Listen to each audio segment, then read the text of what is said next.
Permainannya memang seperti main layangan, tarik ulur supaya dia terbang lebih tinggi.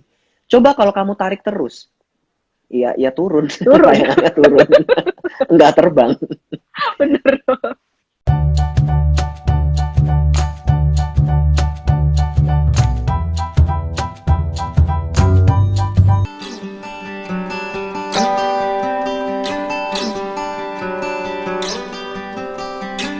Oke, dok, kita kali ini menjurus ke pola asuh anak. Kalau dokter sendiri bisa kasih contoh parents yang mungkin punya toxic, ciri-ciri toxic parents, itu yang seperti apa, dok? Kalau menurut dokter? Toxic ini bahasa yang sudah apa ya? Pengaruhnya udah Sudah jelek deh sangat, pokoknya ini, dok. iya, udah racun gitu ya. Tapi tidak spesifik. Jadi dalam terminologi psikologi memang nggak ada kata toxic sih, cuman Oke, istilahnya jadi keren. Jadi mari kita lebih definisikan gitu ya. Apa sih yang dimaksud negative toxic? vibes? Yang salah satu yang disebut toxic itu misalnya manipulatif, controlling gitu misalnya ya. Ya, oke, Ketik overprotective? overprotective misalnya, atau jadi kayak helikopter parents, anaknya kemana aja dia ngikutin aja, ngintilin gitu. Ada loh, dok. Ada ya, Ada. ada yang jadi kayak helikopter ya. Atau terus menerus making demands, kamu harusnya begini, kamu harusnya begitu. Oke. Berharap yang lebih, padahal anaknya sudah mengusahakan yang terbaik. Atau disregard our emotion gitu, kayaknya emosi kita nggak penting. Itu mungkin bisa dipersepsi sebagai toxic. Oh, ini ada lagi uh, compete. Compete apa sih bahasa Indonesia? Kompetisi. Berkompetisi Berkompetisi. ya. Ya, saya berharap bisa dapat terjemahan lebih baik, tapi itulah, berkompetisi dengan anak. Papa dulu lebih, masa kamu gitu aja gitu. Buset, Oke. berkompetisi, Comparing. comparing gitu. Gitu, itu mungkin bisa kita anggap sebagai toxic. Kita udah ngomong soal overprotective belum sih? Belum, Overreacting, belum dok, belum dok. overprotective gitu. Ini banyak terjadi juga Asian parent Mm-mm. overprotective karena merasa ini anak saya, jadi harus semau saya, harus nurut. Bahasanya kalau di Indonesia itu anak yang nurut itu pasti masuk surga dok, pasti anak baik. Padahal kadang-kadang nih kalau saya ngelihat beberapa anak yang nurut banget, jatuhnya pada saat mereka ini dewasa menjadi anak yang tidak bisa memutuskan sesuatu. Yes. Dan itu Benar ya dok ya? banyak banget, serius. Kebanyakan orang yang selalu bilang dia orangnya keras, tapi kebanyakan dari mereka yang dikatakan keras itu menjadi orang yang sukses karena dia cukup tahu apa yang dia pengen. Nah, ini mungkin persepsinya bisa dirubah nih, karena zaman sekarang informasi di mana aja bisa kita dapatkan, termasuk para orang tua bisa belajar, karena kalau ngomongin belajar tuh sampai kita menutup mata, termasuk juga orang tua. Di sini kita nggak sama-sama merasa pinter ya, tapi kita merasa butuh informasi supaya kita bisa menjadi orang tua yang lebih baik. Betul. Sebenarnya bagaimana kita memperlakukan anak, yang mana anak ini kita harapannya kita bisa menjaga, merawat, mendidik, tapi anak tidak merasa, aduh di overprotectivin banget nih dengan orang tua. Iya. Permainannya memang seperti main layangan, tarik ulur supaya dia terbang lebih tinggi. Coba kalau kamu tarik terus, ya turun, Turun. layangannya turun, nggak terbang. Bener. Kalau diolor terus, nggak terbang juga, jatuh nanti. Permainan kita Oke. adalah tarik dan ulur. Oke. Papa, mama, ayo jangan ditiru ya. Kalau yang kemarin udah nggak bagus, ambil hal baiknya dari orang tua, buang hal buruknya. Ya, dan saya pengen menggarisbawahi sesuatu. Terkesannya setiap kali kita bicara seperti ini tuh kita kayak nyalain gitu. Padahal enggak, tujuannya bukan Nope. nyalain. Bukan. Kita spotting the problem so we can solve the problem. Ini bukan tentang saya yang salah, ini tentang problem mana yang masih bermasalah. Dan itu yang perlu di-solve. Bukan as a whole person, parents is wrong gitu. Orang tua secara keseluruhan manusianya Benar. salah gitu, bukan. Tapi mana nih yang bermasalah? Dan itu yang diselesaikan. Jadi nggak perlu malu kalau misalnya belajar atau cari tahu gitu, nggak perlu malu. Kalau misalnya Karena salah, yuk, ya nggak apa-apa kan ya, Karena saya yakin semua orang tua itu sebenarnya berharap yang terbaik, melakukan yang terbaik. Cuman kadang caranya yang berbeda-beda. Ada yang merasa sebenarnya salah tapi nggak ngerasa seperti itu. Tapi sebenarnya tujuannya sama ya dok ya. Harapannya pengen yang terbaik untuk anak. Yes. Oke. Insting juga emosi berarti dok. Ada yang bertanya nih dok. Bukan. Insting itu bahasan lain lagi. Insting itu gut feeling begitu ya, perasaan yang kita tahu kayaknya ini benar. Itu nggak emosional. Itu bahasannya lain lagi nanti. Different ya dok ya. Different. Itu kalau saya punya buku di sini judulnya The Secret Life of the Mind, tebalnya bukan main. Di situ juga bahas soal gut feeling. Itu kalau kita bahas panjang banget, next time mungkin ya. Itu bukan emosi. Ada, saya nggak perlu sebutin namanya ya. Dok, saya konsumsi obat antidepresan sekitar 6 tahun lebih. Dikarenakan saya belum sembuh. Apakah harus terus minum obat dok? Soalnya masih sering kambuh, panik katanya. Wow. Nggak berani jawab. Konsul dulu ya. Konsul dulu, benar. Konsul dulu, dan kalau kamu ngerasa butuh second opinion, go search for second opinion. Itu hak setiap pasien. Pasien saya kalau mau ke dokter lain juga terserah. Nggak apa-apa. Itu hak Anda untuk menemukan mana yang paling cocok. Kabarnya, menemukan psikiater yang cocok lebih sulit daripada menemukan jodoh, katanya. Katanya. Kalau menurut para orang tua nih, seperti menemukan ART yang pas untuk bantu di rumah. Itu juga mungkin susah, seperti ya, itu dok. Benar. Oke. Ini pertanyaan sudah masuk, tadi sudah dipilih sama tim. Bagaimana jika trauma masa kecil terjadi saat kita masih belum ingat atau sadar? Misalnya 3 tahun. Bagaimana menggali ingatan tersebut? Sebenarnya kalau nggak ingat nggak akan jadi inner child kan dok? Enggak. Kalau kita nggak ingat berarti kita sudah memprosesnya. Sebenarnya kita ingat, tapi mungkin dia hanya muncul pada momen-momen tertentu. Itu mungkin. Jadi bukan sesuatu yang bisa saya recall dengan mudah, tapi dia akan datang dalam momen-momen tertentu. Beberapa klien-klien saya itu menyebutkan di usia 2-3 tahun kok dia. Saya ingat pada saat saya 2 tahun, saya misalnya jatuh, lalu kaki saya patah, lalu orang tua saya bagaimana, dan itu jadi inner child-nya dia. Kan logikanya 2 tahun nggak mungkin ingat, tapi dia ingat. Ya karena itu inner child-nya dia. Tapi itu bukan sesuatu yang di-recall, itu muncul pada beberapa momen, dan momennya spesifik. Jadi perhatikan memori mana yang muncul. Bukan kayak ini tukang gali kubur yang gali yang paling dalam yang mana, bukan.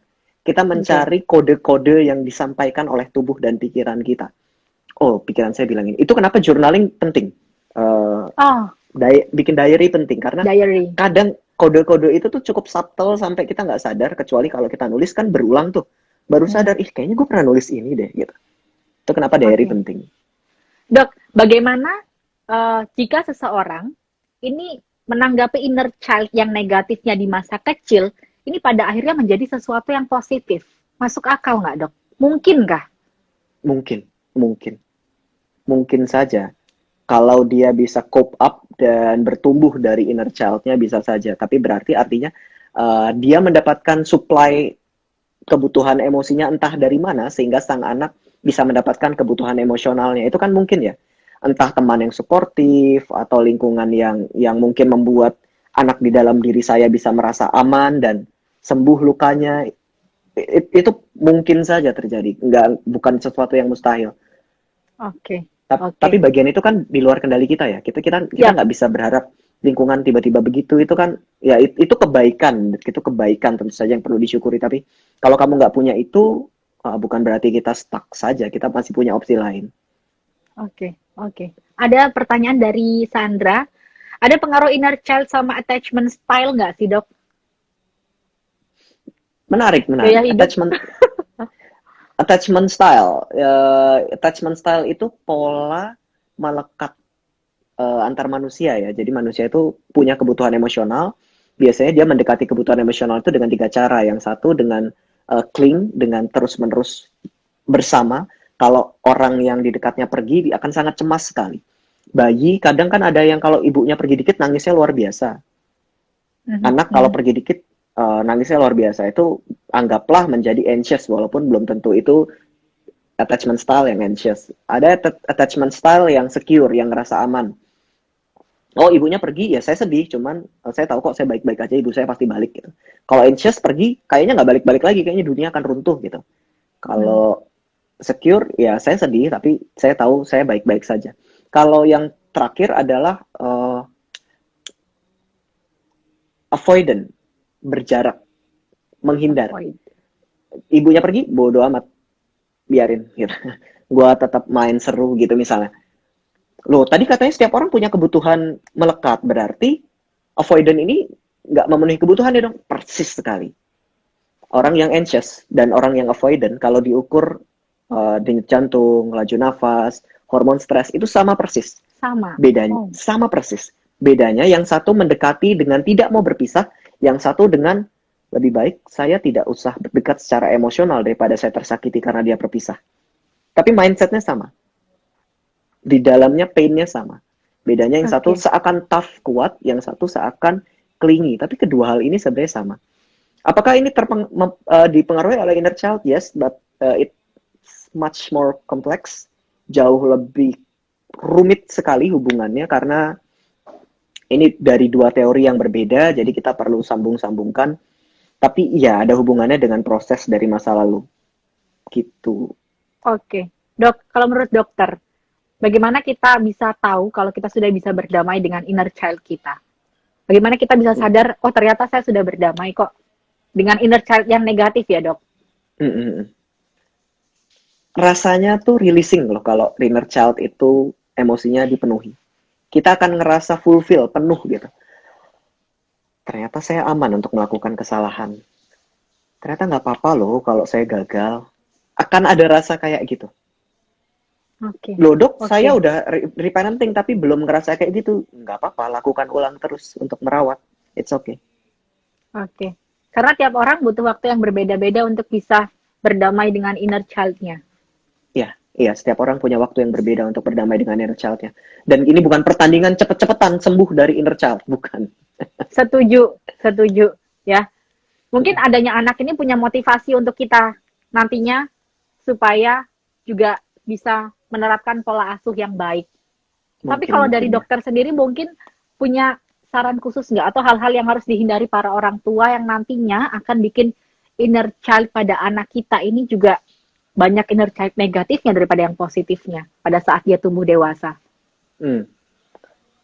Sarannya jangan kejar kesempurnaan.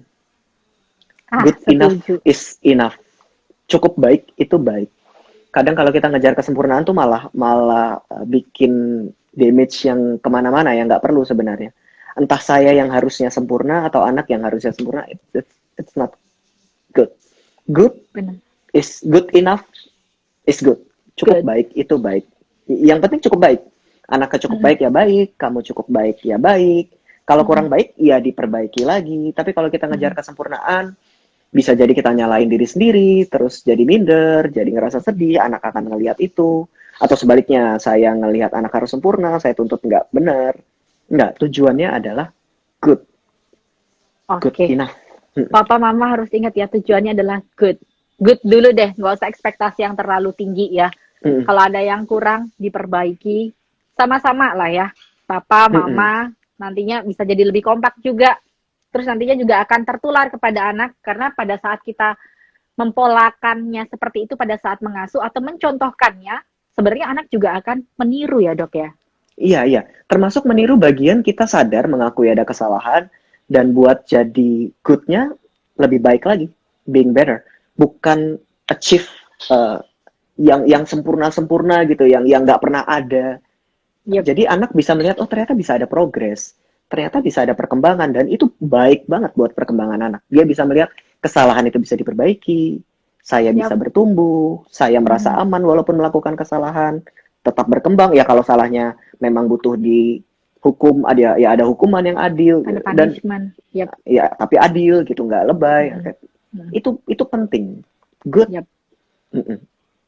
Yang paling penting juga konsisten ya, Dok ya. Boleh nggak salah satunya adalah seperti orang tua membiasakan diri untuk meminta maaf jika melakukan salah. Benar nggak sih, Dok? Very, itu bukan typical Asian parents, but itu penting banget. Ya. Sekarang udah 2020. gitu loh. Semoga Udah Asian nggak parents musim orang berubah. tua nggak mau minta maaf, ya kan? Justru orang tua meminta maaf itu tanda yang sangat baik sebenarnya. Kita ngakuin diri kita sebagai as a human being gitu. Saya bisa melakukan kesalahan. Saya bukan Tuhanmu yang tidak pernah melakukan kesalahan. Yap, Saya cuma yap. orang tuamu. Anak juga bisa ngeliat itu, oh ternyata orang tua bisa ngelakuin kesalahan. Dan dia bisa minta maaf. Saya juga sama. Minta maaf itu kan proses yang dewasa sekali ya. Bener, Itu sangat bener. hebat. Dan nggak mudah loh, beneran. Hmm. Kalau nggak dibiasakan itu akan menjadi sesuatu yang susah banget. Jangan sama Hmm. anak deh, sama partner aja kadang-kadang gengsinya minta ampun. Kamu yang salah. Enggak, kamu yang salah. Ai. Susah. Oke, oke. Dok, wah, tiba-tiba udah kurang 7 menit nih. Kalau dari dokter sendiri, sering diabaikan oleh orang tua sehingga mengidap borderline personality disorder. Bagaimana harusnya sikap orang terdekat untuk mensupport orang tersebut? Ini ada pertanyaan yang masuk tadi, Dok, melalui Ini komen. ini menarik sih. Cuman saya agak tricky menjawabnya karena pertanyaannya bagaimana seharusnya sikap orang terdekat. Which we cannot control that. Kita nggak bisa ngontrol bagaimana harusnya sikap orang terdekat. Saya Ya, ngomong benar. idealnya. Karena orang kan Ah, ah. macam-macam ya, Dok. Saya ngomong idealnya, tapi ingat ini nggak harusnya. Idealnya ada orang di sekitar yang bisa memvalidasi emosi kita. Idealnya ada orang yang bisa memenuhi kebutuhan emosional, saling memenuhi kebutuhan emosional. Saya bisa merasa aman sama dia, dia juga merasa aman sama saya. Saya attach sama dia tapi nggak terlalu dekat sehingga dia kalau pergi rasanya saya nggak bisa hidup, atau dia nggak terlalu jauh sehingga saya nggak bisa merasakan kebersamaannya. Ya, yang sehat lah ya, yang ada di tengah. Bukan yang sangat melekat atau bukan yang sangat jauh. Itu idealnya. Tapi itu kan dunia luar ya. Siapa yang Yap. yang bisa mendapatkan itu? Maka pertanyaan akan saya geser. Apa usaha kita untuk mendapatkan orang-orang yang seperti ini? Apa usaha kita untuk mencari lingkungan komunitas yang orang-orangnya bisa kayak gini? Bukan mengharuskan lingkungan yang sudah ada, tapi mencari yang memang kayak begitu kualitasnya. Di mana? Ayo, gimana kualitasnya? Di mana? Seberapa perlu kita sering mencari? Seminggu sekali, 2 minggu sekali, gitu. Itu perlu dipikirkan sehingga nggak berusaha ngendaliin yang nggak bisa kita kendaliin. Kalau saya dari tadi seperti yang merangkum, intinya dokter di sini tuh kendalikan sesuatu yang bisa kamu kendalikan, rubah sesuatu yang bisa kamu rubah. Tapi sesuatu yang di luar kontrol diri kita, ini mungkin kita bisa berdamai dengan keadaannya. Kita yang beradaptasi dengan keadaannya harus seperti apa? Iya. Ada Let lagi, it Dok? be. Saya suka istilahnya amor fati, cintailah takdirmu. Iya, memang nyatanya seperti ini. Ya, cintai yang saat ini. Bukan berarti kita tidak bisa mengembangkan takdirnya, tapi yang ada saat ini ya diterima. Orang lain itu bukan dalam kuasa kita. Kita yang dalam kuasa kita, mau ngapain. Oke. Ini pertanyaan terakhir sepertinya. Dok, sampai usia 24 tahun, saya nggak pernah bisa ambil keputusan sendiri untuk hidup. Entah itu kerjaan atau apapun.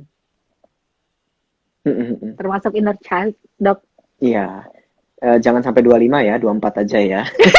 Bener. Itu harus dijadiin motivasi. Saya 24 tahun nggak bisa, ya nggak apa-apa. Sampai 24 aja ya. Nanti 25, 26 bisa ya. Oke. Nah, gimana caranya? Sadari dulu. Sebenarnya kita nggak bisa ngambil keputusan tuh karena apa sih? Orang mungkin nganggapnya pemalas gitu atau gimana? Coba cek. Karena biasanya nggak cuma satu. Fear of failure, takut gagal misalnya. Perfectionism, kamu berharap keputusanmu sempurna gitu misalnya. Atau apa? Atau anxious, takut nanti di depan gimana gitu. Coba bayangkan sebenarnya pada saat kita nggak bisa ngambil keputusan, itu apa poinnya? Kalau misalnya perfectionism, cek, ada nggak sih keputusan yang sempurna di dunia ini? Kalau misalnya takut gagal, cek siapa yang bisa memastikan seseorang gagal atau berhasil. Tepatnya apa itu gagal? Gagal itu apa? Saya serius nanyanya, gagal itu apa? Gagal itu Siapa adalah yang bisa mendefinisikan itu gagal? Iya, gitu. Siapa? Iya, kalau misalnya saya kalau menurut diri sendiri, Dok, saya merasa saya gagal. Nah, itu definisinya datang dari diri sendiri. Itu definisi yang lagi-lagi juga nggak jelas. Maksudnya diri yang gagal tuh gimana? Yang tidak berbakti bagi bangsa dan negara, 250 juta orang berarti gagal di Indonesia gitu. Atau gimana? Kita perlu check and recheck. Jangan-jangan sebenarnya yang menghalangi saya adalah pikiran saya yang tidak saya kenali. Kenalan dulu, tulis dulu sama pikiran. Ini apa sih? Ini pikiran apa? Ngaco banget. Kadang bahkan klien-klien saya nggak saya minta untuk, saya nggak jarang menyampaikan kesimpulan gitu. Mereka nulis sendiri terus, oh iya ini saya ngaco banget gitu. Terus baru sadar, iya ya. Saya membantu dengan pertanyaan, bukan dengan pernyataan. Jadi ini rahasia ruang praktek. Coba tanya yang benar. Ini pikirannya benar nggak sih? Gitu. Jadi sebenarnya dia seperti ngobrol sama dirinya dia sendiri ya dok ya. Untuk berusaha untuk mengenal. Kalau selama ini kita sering banget bersosialisasi, ngejudge A, B, C. Kadang kita lupa untuk ngejudge diri kita sendiri. Mengenali diri kita sendiri. What's going on with us, with me? Mungkin, kenapa saya seperti ini? Kenapa saya pada akhirnya ngejudge orang seperti itu gitu? Iya. Oke. Dok, mungkin ada pesan terakhir untuk papa mama nih nantinya untuk bisa menerapkan pola asuh yang baik untuk buah hati. Papa mama yang sehat secara jiwa yang akan membuahkan buah hati yang juga sehat secara jiwa. Jadi rawat kesehatan jiwamu ya. Bukan soal happiness saja, tapi soal sehat. Sehat itu termasuk tadi contohnya adalah mengakui kalau kita bisa salah dan kita bisa minta maaf. Itu bagian dari sehat. Dan buat yang belum nikah dan takut untuk nikah karena punya inner child yang buruk, no, itu bukan alasan untuk takut nikah. Itu alasan untuk kita tahu kita butuh sembuh, sehingga ketakutan ini bisa mereda. Bahwa keputusan untuk nikah atau enggak itu bukan di tangan saya, tapi paling tidak takut atau tidaknya itu yang perlu kita atasi dulu. Wah, keren dok. Dokter, terima kasih banyak. Mudah-mudahan kita bisa ketemu lagi, kolaborasi lagi. Terima kasih sudah meluangkan waktunya. Terima kasih. Selamat malam dok. Selamat beraktivitas. Selamat malam. Selamat malam teman-teman juga. Bye-bye.